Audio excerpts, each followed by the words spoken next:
The silence in conference room B felt suffocating as Ellis closed his presentation with a smirk. My team sat frozen, 12 faces cycling through disbelief, confusion, and finally, devastation. "Let me make sure I understand," I said, keeping my voice unnaturally steady. "My team delivered 300% above target this quarter. We completely revolutionized the distribution system. We saved the company millions. And our reward is doubled workload with zero additional compensation." Ellis adjusted his Italian tie, his wedding ring catching the fluorescent light. "That's correct, Briar. Consider it a compliment. Your team clearly has capacity we haven't been utilizing." Faye, our data specialist who'd missed her sister's wedding to complete our biggest project, raised her hand like we were in school. "I'm already working 60-hour weeks. How exactly am I supposed to double that?" "Time management," Ellis replied without looking at her. "Perhaps fewer coffee breaks."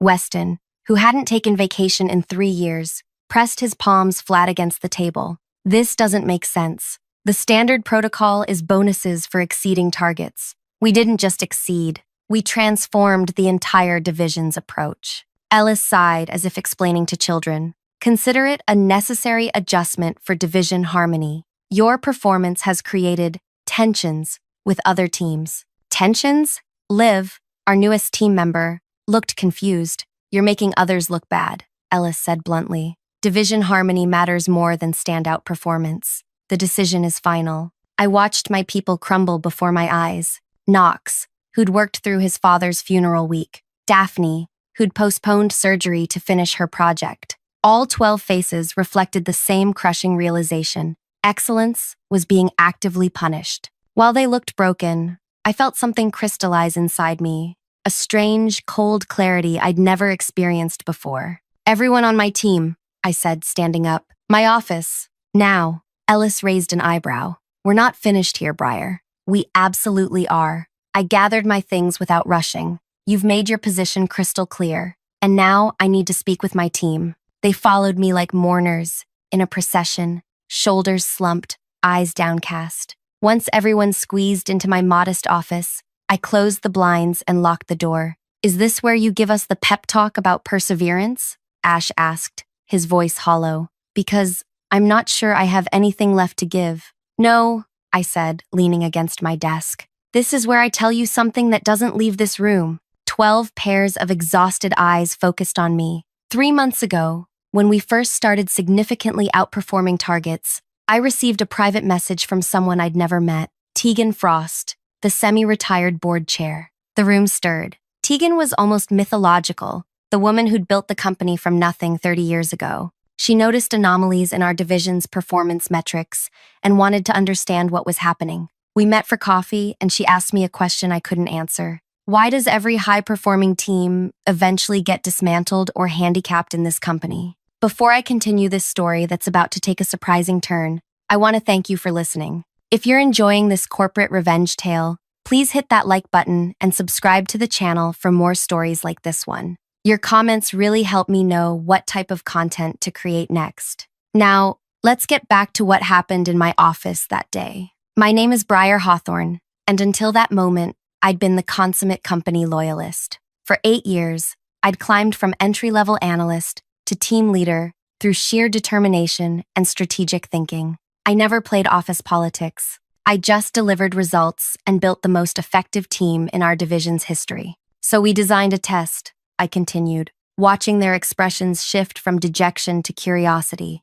"We were lab rats?" Remy, our operations expert, asked, straightening in his chair. "Strategic players," I corrected. Tegan suspected that somewhere in middle management, innovation was being systematically crushed, excellence punished, but she needed proof. "So our amazing quarter was an experiment?" Cora asked, her voice tightening. "No, your incredible work was genuine, but we documented the leadership response. Would they nurture excellence or punish it? Today, we got our answer." I unlocked my bottom drawer and pulled out a folder I'd received that morning. "This isn't a pep talk. It's an exit strategy." "You're quitting?" Finn's voice cracked. "I'm evolving," I said, "and I'm inviting all of you to join me." The folder contained not severance packages or reassignments, but something much bolder, a fully funded spin-off venture, backed by Tegan herself, with positions for my entire team at 40% above our current salaries. She's creating a specialized subsidiary to develop what this company keeps squashing. She wants proven innovators who thrive under pressure. The energy in the room transformed from defeat to cautious excitement. "What's stopping the same thing from happening there?" asked Sage, our risk assessor. "Ownership structure. We'd each hold equity, and the operating agreement has specific protections against penalizing high performance." Vale, who'd been silent until now, looked skeptical. "Why didn't she just fix the problem here? She's on the board." "Corporate culture is harder to change than people think," I explained. "The board sees quarterly numbers, not daily operations." Tegan realized it would be faster to extract the talent and rebuild than to repair what's broken. "This is a lot to process," Liv said, rubbing her temples. "I understand. This isn't a decision to make lightly. Take the weekend, read the proposal, ask questions, but whatever you decide, keep this confidential until we move forward." As they filed out, stunned but thoughtful, Weston lingered. "You knew this was coming," he said quietly. "That's why you've been so calm lately." I smiled. "I suspected, but I needed to see how far they'd go. And if they'd rewarded us instead, then we would have stayed and built something amazing here." I shrugged. "Ellis made the choice for us." The weekend passed in a blur of messages and private conversations. Monday morning, 9 of my 12 team members confirmed they were joining me. 3 couldn't risk the change. Family obligations, mortgages, health insurance concerns. I respected their decisions and promised to help them transition to other teams where they might face less hostility. Then I submitted 9 resignation letters simultaneously. Ellis's reaction was immediate. An emergency meeting was called within the hour. "Whatever they've offered, I'll match it," Ellis said, his typically composed face now flushed. "Name your price." I studied him curiously. "It's not about money. It's about recognizing excellence instead of punishing it. This is about the workload adjustment. That was just a motivational tactic." Ellis backpedaled.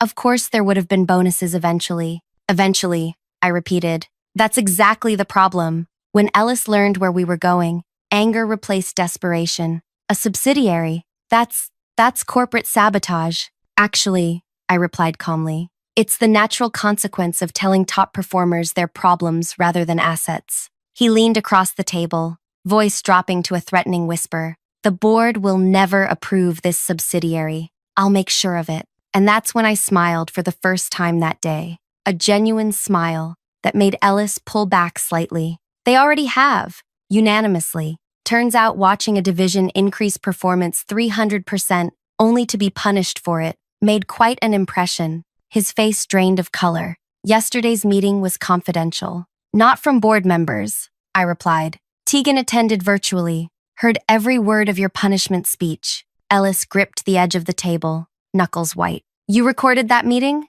That's against company policy." Nobody recorded anything. Tegan was already there, observing quietly like she's been doing for months, watching how you manage top talent. The realization hit him visibly. Every dismissive comment, every time he'd taken credit for our work, every instance of undermining innovation, all witnessed by the company's founder. "This is a misunderstanding," Ellis stammered. "I was implementing strategies from the executive leadership program." "Which program suggests punishing excellence?" I asked, genuinely curious. His eyes darted around the room, searching for allies and finding none. 2 weeks' notice is standard. I expect all of you to properly transition your projects." Remy cleared his throat. "Our contracts only require 1 week for voluntary separation. We'll be thorough, but we're not staying 2 weeks." Ellis stood abruptly. "I'll be speaking with legal about this arrangement. Don't expect this transition to be smooth." After he stormed out, the 9 of us looked at each other, the magnitude of what we'd done settling in. There was no going back. "What now?" Daphne asked, voice shaky despite her resolve. "Now we prepare for turbulence," I said. "Ellis won't make this easy." I wasn't wrong. The next 7 days became increasingly hostile. Access permissions mysteriously disappeared. Files we needed for transition went missing. Security escorted us to and from the bathroom as if we might steal paper towels. On our final day, Ellis called me into his office alone. "You think you've won," he said, leaning back in his chair. "But Tegan is 73 years old, with health problems, When she steps away completely, who do you think the board will listen to about this little experiment of hers? I tilted my head. Is that a threat, Ellis? A reality check. You were always too idealistic, Briar. That's why you'll never advance beyond team leader. You don't understand how the game is played. I understand perfectly, I replied.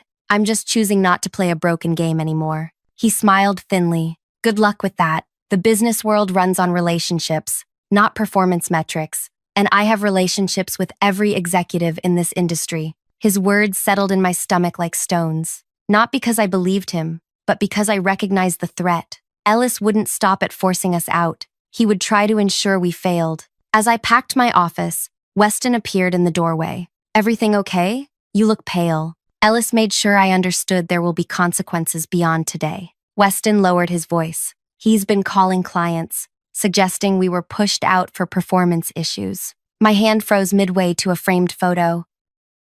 How do you know? Jasper in client relations texted me. Ellis had him pull our entire client list this morning. This complicated everything. We weren't just leaving with our skills and experience. We needed those client relationships to make the new venture succeed. Team meeting at Parlor Cafe in 30 minutes, I decided. Everyone needs to hear this. The cafe across from our office building became our first war room. 9 nervous faces crowded around tables, hastily pushed together. We always knew Ellis would retaliate. I began without preamble. Now we know how. He's poisoning the well with clients. Can he do that? Liv asked. Legally, it's risky, said Knox, who'd worked in legal before joining my team. It'll be subtle, raised eyebrows, pointed questions about why we all left suddenly. So what do we do? Faye asked. We need those client relationships. I'd been asking myself the same question since talking with Weston. Our original plan had been a clean break, finish our notice period professionally, then spend 2 weeks setting up the new venture before approaching clients. Now we needed to accelerate everything. We adapt, I said finally. Ellis thinks business runs on relationships, not performance. Let's prove him half right. What does that mean? Ash looked confused. It means we call every client tonight, not to poach them. That violates our contracts. We call to say goodbye, to thank them for the partnership, to wish them well. And when they ask why we're leaving, Cora pressed. We tell the truth, I said simply. Not to damage Ellis, but because it's the truth. We achieved record results, and were told excellence wasn't valued. We found a place where it is. That's risky, Sage said, always the cautious one. Less risky than letting Ellis control the narrative? I countered. We know these clients. They value results. They've seen what we've delivered. Uncertainty hung in the air until Daphne straightened her shoulders. I'm in. My clients trust me. They should hear this from me first. One by one, others nodded. We divided the client list and dispersed to make personal calls. From coffee shops, park benches, and car seats across the city. I took the 3 most significant accounts, including Meridia Systems, our largest client. Their director, Adira, answered on the second ring. Briar, everything okay? You never call after hours. I took a deep breath. I'm calling with personal news. Today was my last day at the company. Silence then. What happened? You were just promoted last year. I explained briefly, sticking to facts without embellishment. When I finished, Adira was quiet for so long I thought we'd lost connection. That explains the strange call I got from Ellis this afternoon, she finally said. He mentioned team restructuring for optimal client service. I assumed someone was getting promoted. What else did he say? That your team was being redistributed to better serve client needs. That we'd be assigned a new, more experienced team leader. Adira paused. He strongly implied you couldn't handle the pressure of managing high-value accounts. Despite expecting this, hearing it confirmed made my throat tighten. 8 years of exemplary service, reduced to a lie. Where are you going next? Adira asked. I hesitated. I can't solicit business, but I can tell you I'm joining a new venture with most of my team. Interesting, she said. Very interesting. Ellis is coming by tomorrow to introduce my new team contact. Perhaps you and I should have breakfast before that meeting. By midnight, similar conversations had played out across the city. 7 clients had requested meetings with us as friends before committing to their new teams. It wasn't poaching if they sought us out. The next morning, as I headed to meet Adira, my phone rang with an unfamiliar number. Is this Briar Hawthorne? a crisp voice asked. Yes, who's calling? Julian Mercer, Board of Directors. We need to meet. Immediately. My stomach dropped. May I ask what this is regarding? Ellis has filed a formal complaint accusing you and your team of client theft, corporate espionage, and violation of non-compete agreements. These are serious allegations, Miss Hawthorne. They're also completely false, I said, struggling to keep my voice steady. That remains to be determined. The board is convening an emergency session at 11 a.m. Your presence is required. As I ended the call, a text from Tegan appeared. Don't panic. Remember the plan.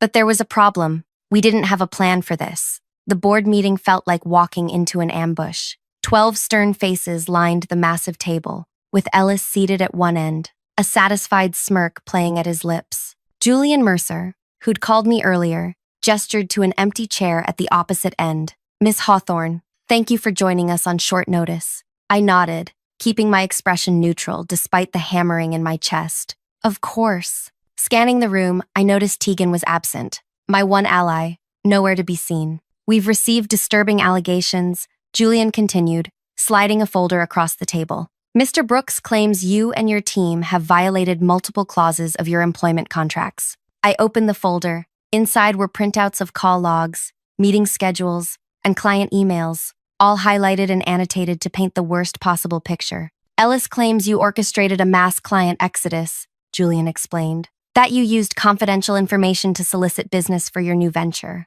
I closed the folder carefully. That's categorically false. You deny contacting clients after hours yesterday?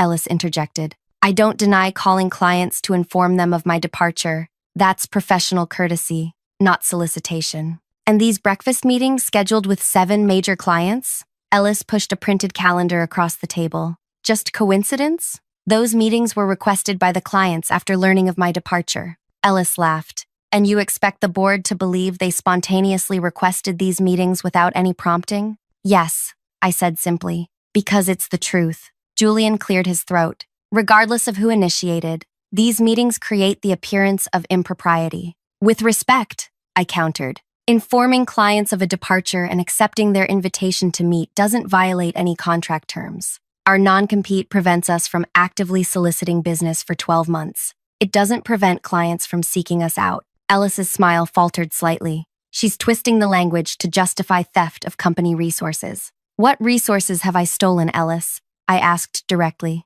Intellectual property, client relationships, team members. Client relationships don't belong to the company, I replied evenly. They're built on trust between individuals, and people aren't resources to be owned. A woman at the far end of the table, I recognized her as Nora, the finance director, leaned forward. Miss Hawthorne, while your point about relationship ownership has merit, the timing appears suspicious. 9 resignations submitted simultaneously, followed by immediate client outreach. I nodded, acknowledging her concern. I understand how it looks, but consider our perspective. After delivering unprecedented results, we were told our reward was punishment, doubled workloads with no compensation. When we resigned, Ellis began contacting clients, mischaracterizing our departures. We had no choice but to correct the record. So you admit coordinating this response, Ellis pounced. I admit to leading my team through a difficult transition that you made unnecessarily hostile.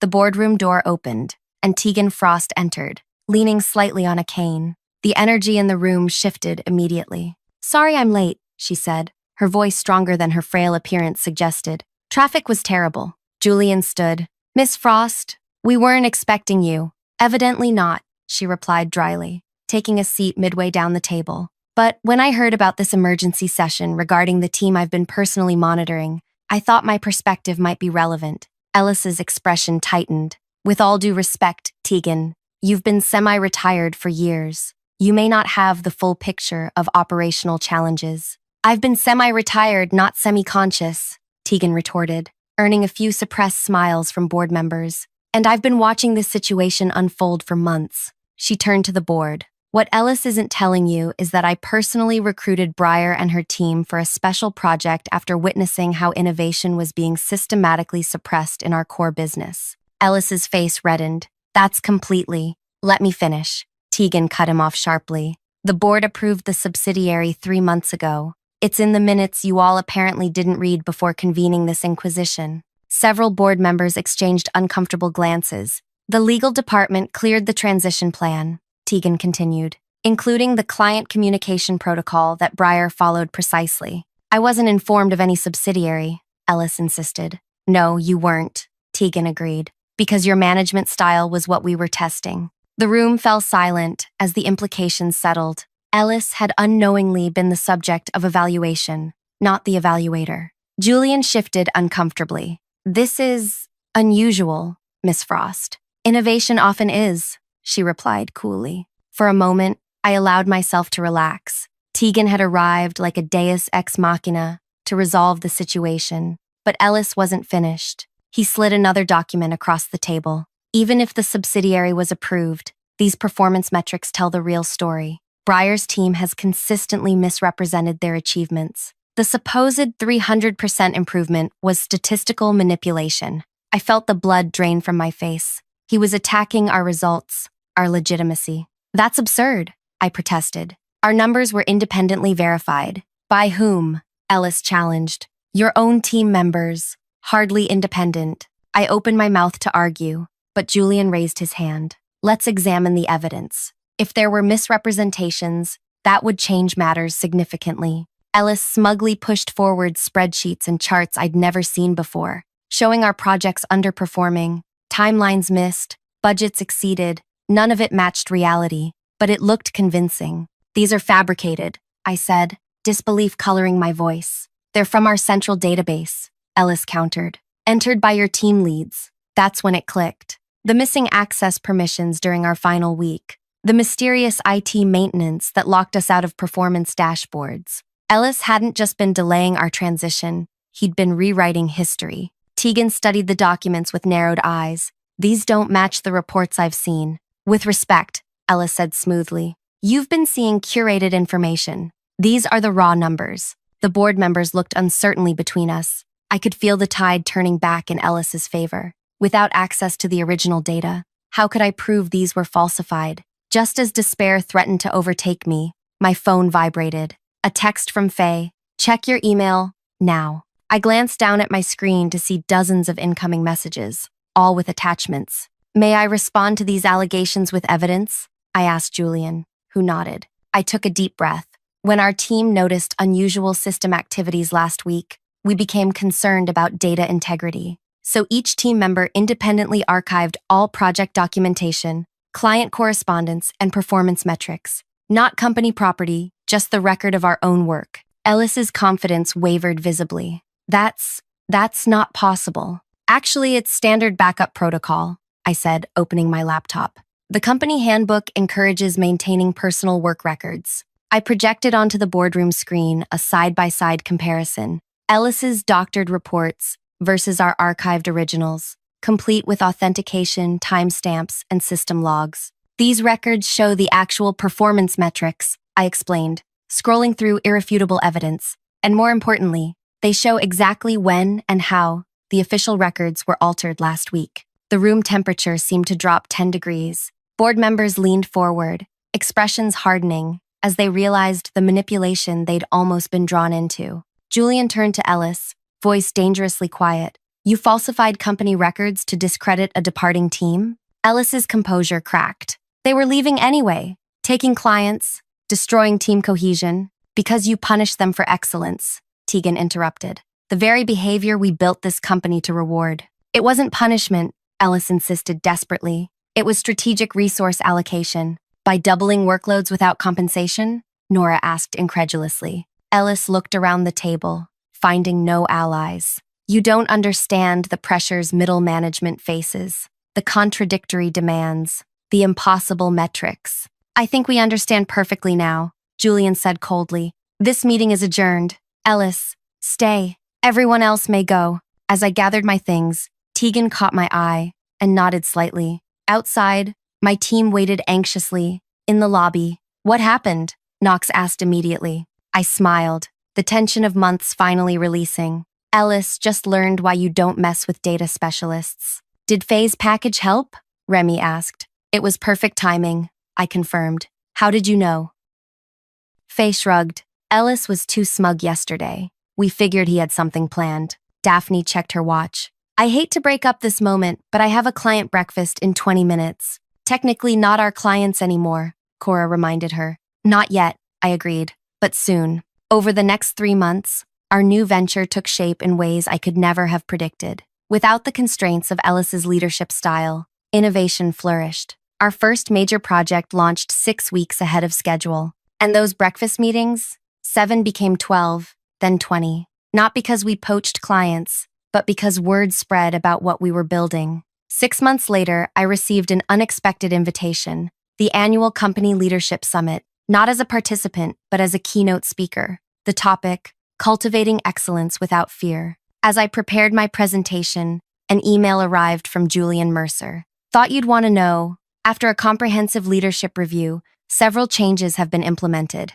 Ellis is no longer with the company. His position has been eliminated in the restructuring. Attached was the new organizational chart. The entire middle management layer had been reimagined. Teams were now structured around innovation hubs, rather than hierarchical reporting lines. The email continued. The board has recognized the systematic issues you helped expose. We're implementing new incentive structures that reward exceeding targets rather than punishing standout performance. At our 1-year celebration, Tegan raised a glass to our team, now partners rather than subordinates, to recognizing the difference between being punished for excellence and being rewarded for it, Ash added. And to Briar, who made one call that changed everything. I smiled, thinking of that first coffee with Tegan. Actually, she called me. I just answered. Sometimes, that's all it takes. Answering when opportunity calls, even if it means leaving behind everything you thought was secure, because excellence should never be punished.